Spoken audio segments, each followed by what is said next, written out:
The forests are home to many kinds of plants and animals, and in some cases, it's also home to fire. The problem is, sometimes it's not supposed to be there, and it becomes a living machine.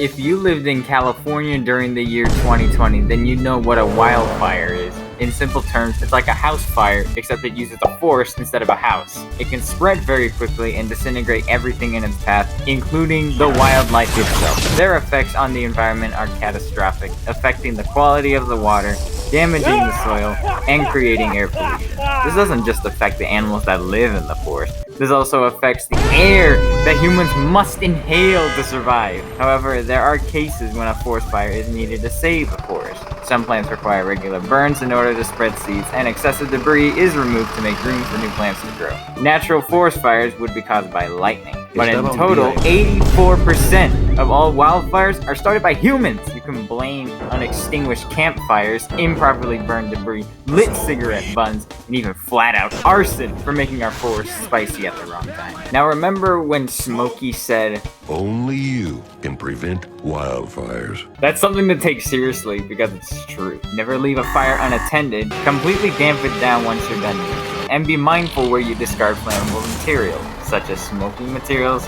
gasoline, and gunpowder. These solutions do work, but they don't solve another: the relevancy of the basic education of wildfire prevention.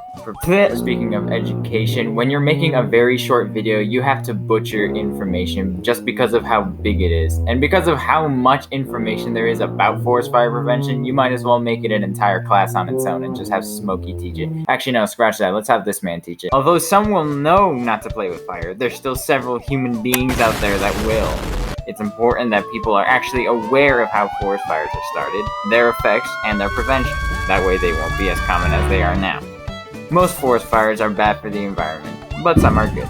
Let's do our part so we receive only the good ones.